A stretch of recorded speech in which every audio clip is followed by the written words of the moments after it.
Hello viewers, my name is Fidelis Njoki and this is my sign name. Welcome to The Voice Show. Before we continue, please make sure that you follow us on our social media pages on Facebook and Instagram as Fidelis Njoki. When you follow me there, you'll be able to comment and also you can like, and if you want or interested to be in the interview, you can also talk to me there. So now today we have a guest. I hope last week's show you didn't miss out. So today, welcome back to the show. Our guest, maybe would you introduce yourself and tell us about yourself? Hi everyone, my name is Catherine Simaloi. I'm a sign language interpreter by profession, as well as a gender activist and early child marriage advocate. Viewers, you've heard clearly. She is a sign language interpreter. Maybe we can try and test and see if at all she signs well or not, because she can say she's an interpreter, but we don't know from where. So maybe would you introduce briefly yourself while signing? Then people will see truly you're a sign language interpreter. Thank you so much, Fidelis. Wow. Okay, my name is Catherine Simaloi. My sign name is this one. I am a sign language interpreter by profession, as well as gender activist and also early child marriage advocate. Thank you. Wow, you've seen before you had, but now you have seen for yourself as she is signing. But so sorry, today she won't be interpreting. Instead, today she's going to tell us about her story, because sometimes it's hard and confusing while you're signing at the same time you're voicing. So today she has come, yes, as an interpreter, but also as a gender-based violence activist. So now, tell us more about gender-based violence activism. What is really it? Thank you so much, Fidelis. First of all, let me say thank you for having me on your show. I am so excited. Well, I'd like to start by telling you where the whole scenario started from, because as I joined college, I never thought that one time I will become a gender-based violence champion. It all started in the year 2020 during the pandemic, when we had nothing to do rather than staying at home. And by that time, that's when I saw a flyer by UNICEF, and they needed African youths who would help by reimagining Africa without child marriage. By God's luck, I applied for the position, 3 hours to deadline, so it was really amazing, and I was excited because the same night I got an email that they said that they have already selected me or shortlisted me, and I joined 200 African youths. By that time, when we joined the event, they actually, because they wanted to work with a number that is going to help them at least to amplify what the youth are talking about in Africa, we were categorized in 10 groups. I was group number 7, and thanks to sign language, because we were supposed to champion for the whole project via the social media. Remember, it is 2020, we're experiencing pandemic, so no outdoor events. So we did our advocacy via online. That was mainly based on Twitter. And I was lucky enough to be a sign language interpreter in the group. So can you imagine that we used sign language to advocate, and luckily enough, on the 31st, it was on 30th of November, that's when we celebrate the African Youth Month. We participated, and by good luck, we were the winners. So that's where the whole story started. Well, now, after that, I decided now I'm going to focus on the deaf, and also I decided I'll try as much as I can also to work with the rest. But since we were still trying to find the resilient way on how we're going to do this advocacy without being in contact with people, because we are also trying as much as we could not to spread COVID. As we started working with a smaller group that is now in the year 2021, let's say by mid-June, July, that's when we started with the project, with the whole project, yeah, I can call it. So our project was mainly based on primary schools and young girls with disability. It was great, I can say, because we would go and do capacity building, as well as we would try and train them on how best they can be in their lives. So now back to your question, because I started with the whole story. Let me go back to your question.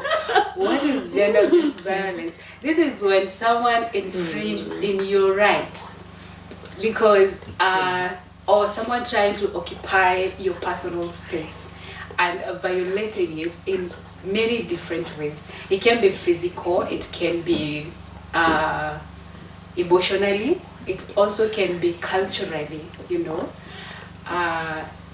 Because these are things that are meant for me, and for me to allow anyone to do it, I must give consent. If my consent is not given, then definitely you are infringing on my rights. Oh, wow, wow, really interesting. But you said something about when you joined college. I never thought that I can become a gender-based violence advocate or activist. So, sometimes people, they do things maybe because they have experience in one or another. Maybe do you have to share a background story? Maybe you had experience in that situation. That's why you decided to focus on gender-based violence as an advocate? Thank you so much for the question. Oh yes, there is a story, you know, it's a sweet story. Because I normally say, were it not for the story, probably I wouldn't be where I am today. Remember, I joined college as a student for fashion and garment making. That was in the year 2016. But things changed. I saw the darkest part of my life I have never seen ever since. But I thank God I emerged a winner. So it all started in 2017 when I realized that I was pregnant, and I didn't know how to address the issue. I didn't know how to talk to someone and tell them, hey, you know, I'm pregnant, and I don't even know how I can explain it, you know. Actually, it is happening in that time where everybody in your family believes in you. Everybody knows that, hey, now Simaloi is in college, so probably she's going to help us at some point, you see. Yeah, so I got pregnant. I was in my first year. It was terrible. You know, it was terrible because I didn't even know how to address the whole issue. But thanks to the HOD then at college where I was, that is Current Technical Training Institute for the Deaf, and the HOD, the head of departments, Madam Nora, talked to me and told me that, you know what, I think we should call your mom and talk to her and tell her the situation that you're in. And I decided, okay, fine, we can call her and talk about it. So after my mom came and we talked through, now I thought, yeah, it's fine. But I actually felt the guilt because I felt that I have let down the whole family. So I felt really bad, and even after them talking to me, I still had suicidal thoughts, and leave alone even suicidal thoughts. I was like, if I do abortion, then definitely this thing, it will come back to me. So the best thing is I should die, and nobody should know that I died because I was pregnant. That is what I thought. So I planned everything very well, and I that day I decided that I'm just going to go to the school field and try and see what best I can do. But let me say, when God starts with you, He will definitely take you through until you reach to where He wants you to be. There's this boy who was in school. He was taking proficiency classes, and so he came and found me at the field, and he talked to me, and I told him, he found me crying, and he told me he wanted to know what exactly is happening. And I was like, his name was Mwaura, and I told him that he should leave me alone because I don't want to talk to anybody. But that's then when he felt like, oh no, then I should talk to someone else if you can talk to me. So he ran back to the office, to the administration, and said that he found me crying and he doesn't know what I want to do. And mind you, this is someone who is taking proficiency classes, so it's someone who has disability, simply. So he came and talked to one of the administration, and they came and found me, and then I decided now I'm just going to keep the pregnancy. And I am happy because the baby has helped me to grow, to be an outspoken person, to have a mindset, to be someone else, to be who I am today. And I am happy because actually this year I am excited because we are going to celebrate his 6th birthday, that is 2nd of July. So I'm happy. This is what has made me to stand in for every other girl who's out there.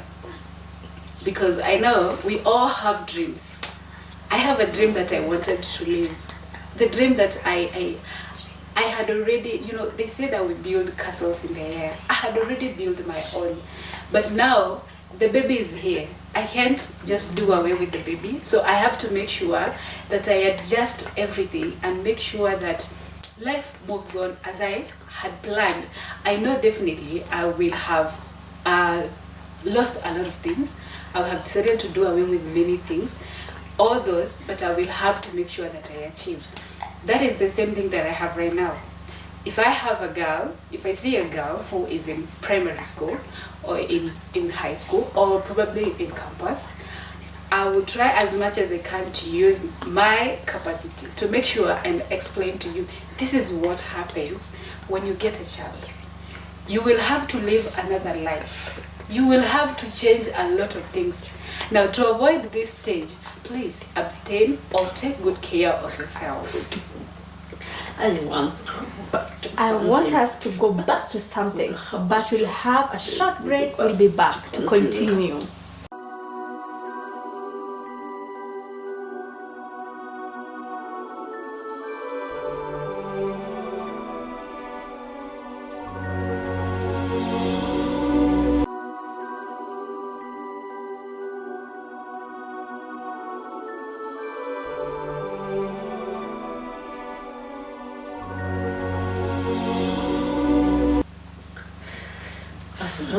I don't know what to say, but welcome back to the show, to the second part. So we continue with our story. Now, you talked about something about becoming pregnant while you are in college. Was the baby daddy in the picture to support you emotionally, and also when the parents came, and how did they react to the news that you were expectant? It is a story, Well, when my mom came, the dean did not actually disclose the guy because the guy had already met with HOD. We are in the same school by then, and when actually, let me just say, when I told him that, you know what, I'm pregnant, he was like, okay, are you sure? But his assurance was, this guy is not going to walk away. He's going to be there for you. So even when we were talking about it with the HOD, so he said that he is going to be, if sincerely she is pregnant, then he is going to be responsible. And that is one thing that actually motivated me And I felt, yes, so if he's going to be responsible, that is okay. But still there is this essence of we are both students, and no one is financially independent, and you're not stable, so you're still in the thoughts of why are we actually being, as if we are being skeptical about the whole thing. And so we continued. Life was good, let me say. Life was okay until I gave birth, but with a lot of challenges. A lot of challenges in between. But he was there until the age of 2 years. So after 2 years, I took the responsibility by myself. A lot of things happened, things that I don't like talking about them, but they happened, and yes, I'm here. What about your parents' reaction when your mom came to school? Because your mother was really confident that I've taken my daughter to school to study and to make sure that you maybe go back and help your siblings. Now I want to know, when your mother, did your mother give you the support, or the reaction was really hard? Because in many situations we see mothers, when they see their daughters are pregnant, sometimes they will react in a different way. So how was your mother's reaction when she got to know the news? I have the best mom in the world, and thank you to my mom, because when she was told I was pregnant, yes, it came with a lot of oomph. She was shocked. She actually, when I met her, because I was also worried, I didn't want to face her, and when I met her, I hugged her, and she was, is this the reason why you've not been coming home? Because I was in the hostels, like even when hostel, I mean not hostess, I was in the hostel all along, and even when everyone else is going home, I didn't want to go home, because I was like, you see, have you ever doubted yourself? You're pregnant, and the bump is not seen. But whenever you're walking, the embarrassment that you're having is you're feeling like everybody else around you knows you're pregnant, you see. So I thought, even if I go home the way I am, I know they can't see, but I'm still feeling like, yes, now they know that I am pregnant, and pregnancy comes with a lot of reactions and a lot of, you see. So my mom got angry, I think. I am not sure, because she never showed me that side, because every now and then she took care of me, even when I was at home. When I gave birth, she's the one who took me to the hospital.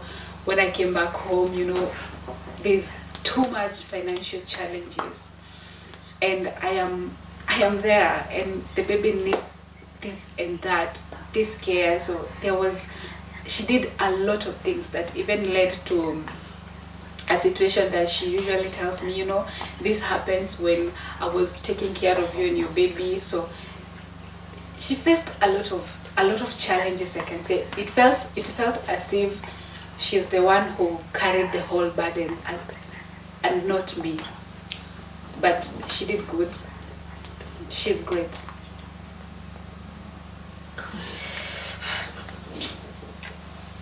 Oh.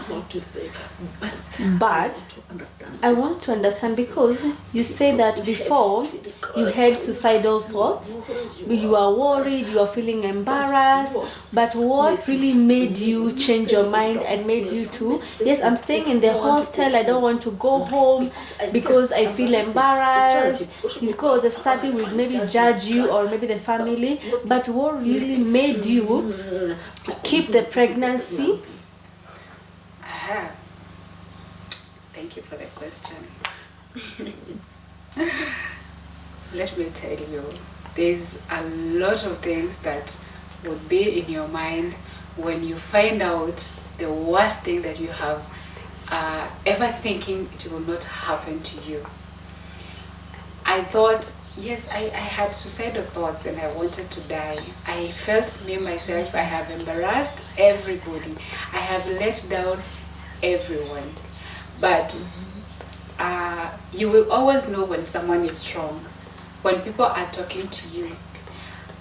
Now, the other thing is, now, let me take you a little bit back.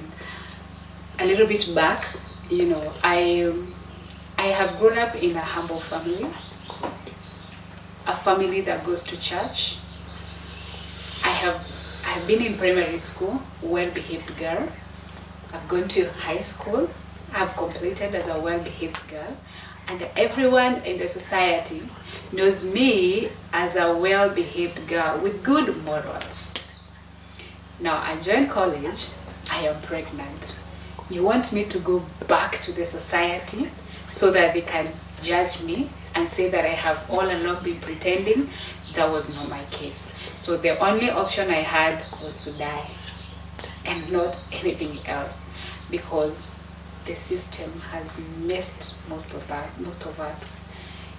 It is always known that if you get pregnant, that simply means that you have the worst moral behavior. You are not a well-behaved girl. And that is why I wanted to opt out. I wanted to just not be there. The other thing is, I was going to church. And every Sunday you will see me in church, in youth group. And so here I am with my pregnant. Now, hata kama niwe utaambia watu nini? What are you going to say? You know, so you better get out of the game. So that's, thank God that you always have a circle that is always there for you. People who always want to check on you. Were it not for these friends of mine who would always check on me, I know one of them was my classmate. She was Praxidis.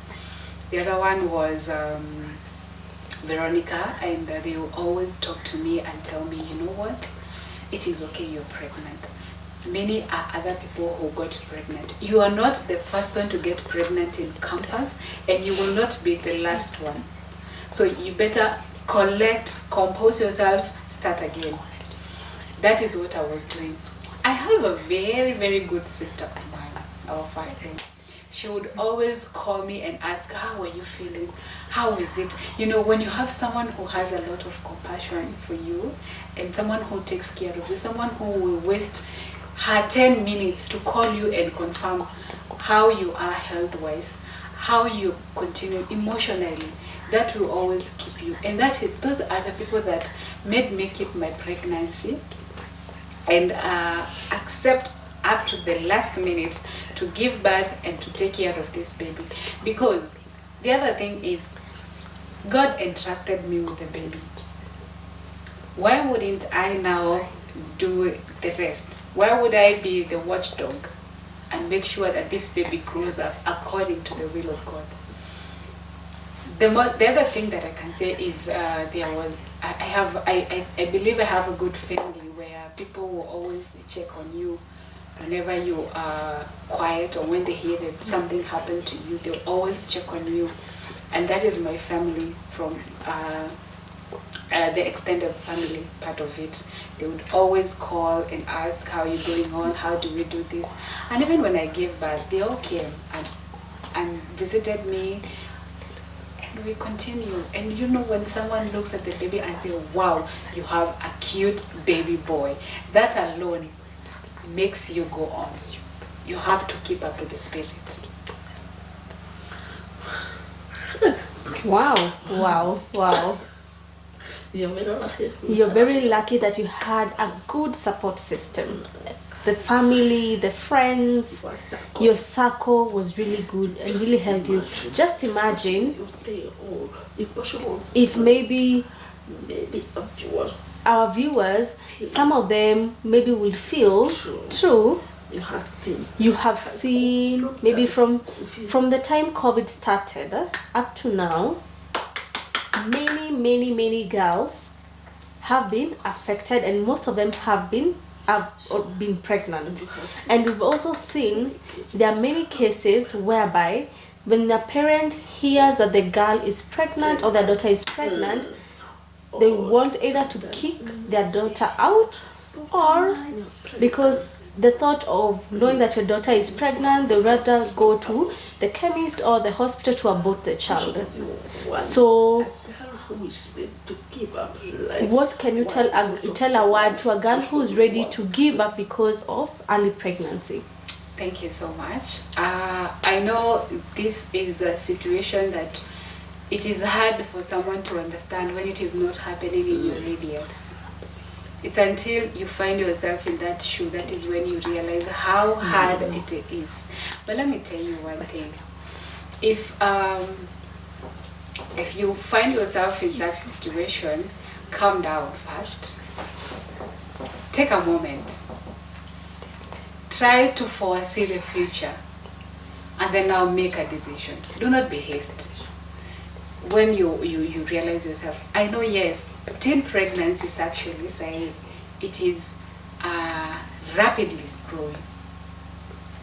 And we are trying as much as we can to curb the whole situation. For parents, if your daughter gets pregnant, please let us give her a helping hand. Yes, you will feel like it is your irresponsibility for not taking care of your daughter. You will also, most of the time probably you might find that you have been there, you have been taking care of your daughter, you have tried as much as you can to put all the barriers so that you will not just see your daughter pregnant. But things happen because this is another generation. Please just sit down, talk about it, let her create, you as a parent, create a safe environment where this girl will now be able to tell you this and this happened, and when you were not there at this situation, this is where I lost control and I found myself in this ditch. The other thing I would like to say is, parents, let me put myself because I'm a parent right now. That is something that I accepted. Parent, young parents. You see? So we as parents, the most important thing we need to do so as to curb the whole situation, be free with your children. Let them tell you anything. I know sometimes teenager is hard to handle, and sometimes you want to talk about it and they'll be throwing their hands and saying that hata wewe ulikuwa hapo huwezi elewa, but let us create the environment in which that we can talk to them. And sex, it is there, it is happening, however much we try to talk about it. But can you as a parent talk to your daughter as early as 9 years right now? This world is growing rapidly. So talk about it. Start talking about it in the kitchen where you are. Just say, hey, can we talk about this? And by the time this girl is meeting someone else out there, she already knows what is happening. Because we always say that the world is the best teacher. If you don't talk about it here, my friend, she will meet another teacher who is going to teach her very, very well. And you will regret. For girls who you're pregnant, you don't know what to do, you don't know where to go. We have so many organizations or individuals who are there for people like you. You just have to do your research very well. Try and find out someone who you can trust, someone who you believe will hold your hand to the end. I know of a lady who is a good champion. She found herself in such a situation. Hers was worse because she was in high school, and today, if she actually flips her book for you to see what she has done, you won't believe it. So if you are pregnant right now, accept the situation. Do not think about anything else. Think about that gift that God has entrusted you with. right now, take good care of it. Once you deliver, they always say mtoto anakuja na sahani yake. Yes, sometimes we may disagree with that, but yes, God always provides. God always provides. For however situation, God will always provide.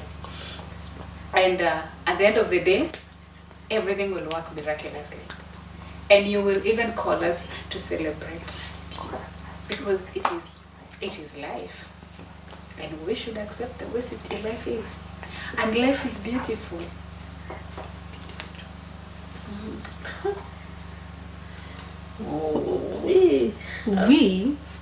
We all say, please, when you see your daughter pregnant, please call us to come and celebrate a blessing which we have gotten from God. We'll have a short break. We'll be back with more to continue. Don't go away.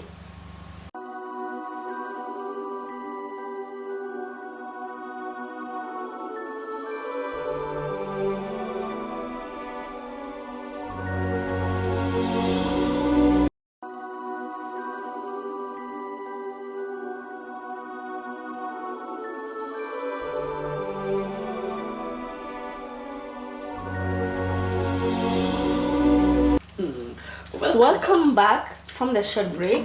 Now we'll continue with our interesting interview.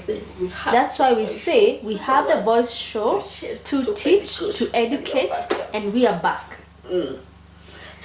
Now, you talked about early pregnancy. What do you think that contributes to early pregnancies, young girls who are always getting pregnant? Also, girls who become pregnant at an early stage, what really contributes to that? Number one, it's poverty. Poverty has actually robbed our girls. They become young parents at a very, very early age. And I know poverty, it is not something that we choose to have. It is there. We do not choose to be poor. All of us want to be rich, right? So girls who are from poor families and from informal settlements, they actually get pregnant because one thing, you're trying to make sure that you're well economically, you're well financially, and you can get something to put on the table. Let me talk more about the informal settlement. This is where, as a parent, I am out there looking for something to feed my children, to feed my let me talk on the side of girls. I am trying as much as I can to make sure I provide for these girls.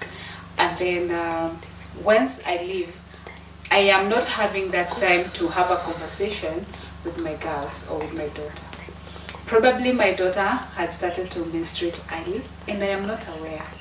This girl, when she's menstruating, she needs the basic dignity kit. So if I do not have time to talk with her and she's shying away from talking to me, so definitely she will find her own way to get the dignity kit. That is contributing, that is a major contribution, that is poverty. The other thing is peer pressure. I'll give a scenario where I was listening to girls telling us why they got pregnant and what is leading to the rapid pregnancy between the ages of 14 to 18. And the girl clearly, confidently told us that, you know what, I have a number of friends of mine who are married and they have kids, and every time they're talking about their babies, I am feeling left out. You know, the fear of being left out. And that is what led her from getting pregnant. So because she had a boyfriend, they decided, now let us get a baby so that I can fit in the circle. That is peer pressure. You do not know what pregnancy comes with. It has a lot of responsibilities. It That is one thing we tend to forget as young girls. The other contributing factor is lack of mentorship. When these girls are in primary school, we do not have a number of people who go back to the school to go and try. Yes, we have teachers, we have guidance and counseling club in the school, but seeing another figure or seeing someone new coming to talk to you, people coming with their experiences, using survivors at least to talk to these girls, that alone will put these girls to a situation where I do not want to pass whatever Videlis went through. I want to get more, or I want to be where Videlis ought to be before she got pregnant. You see? So those are the major contributing factors to early teen pregnancies. How do we solve it? You see, we have to make sure that we map out the causes. If it is poverty, if it is sanitary towel, is it books, is it lack of essential things in the house, basic things in the house that are leading to the pregnancies? Why don't we, people who are enlightened now, do capacity building and try as much as we can to educate other people and help us solve the problem? Because if I for example, I lead a studying group. We usually distribute sanitary towels, we do mentorship, and recently I joined another group called the HUH book. The book is initially training, it is like a manual for training mental health in primary, high school, and also the youth, the society at large. I have already realized the causes. I am here with the causes. I meet this organization and I tell you these are the reasons that are making these girls get pregnant. So let us go and try as much as we can to chip in. Let us be the bridge. That is the only way we can try to solve it. To be able to, if not eradicate completely, we can curb at least. We can reduce. Let's reduce the situation. And girls also need to see, I don't know how I can put it, but they need, I think we need to bring them to the light to show them exactly this is what happens when you find yourself in this situation. And it is very, very traumatizing at times. It's until we use these kind of stories, that is when we are going to have independent women joining colleges, joining universities. These girls are joining the leadership, becoming our future leaders. Wow. You've had it very clear and you have learned a lot what leads to early pregnancies in young girls. Now, I want us to come to the end because of time.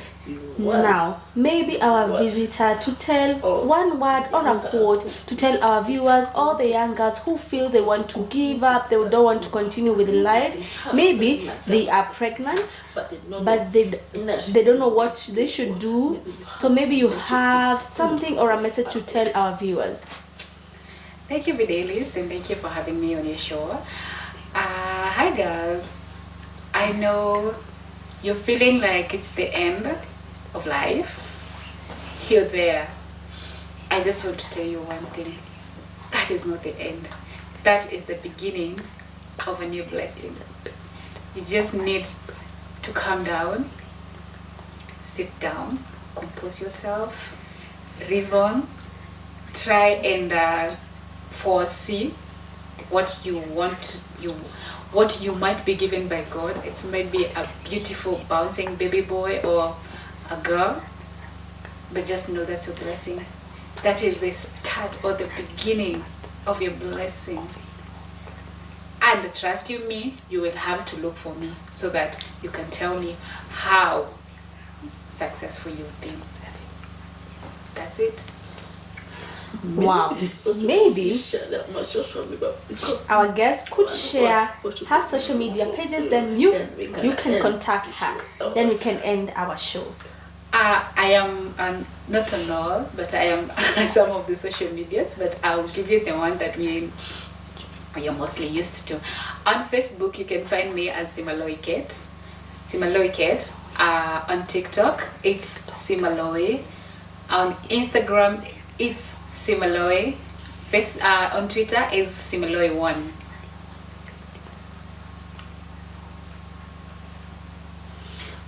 Viewers, if you have a daughter who is in a same situation and you're a parent and you don't know how and you're feeling frustrated and disappointed, please, I believe the voice show has taught you and also has opened your mind to have a different view on opinion of how you think. So you need to calm down, sit, think through it. Yes, it's a hard situation, but it is a blessing, but we can change it to a positive impact. Thank you so much.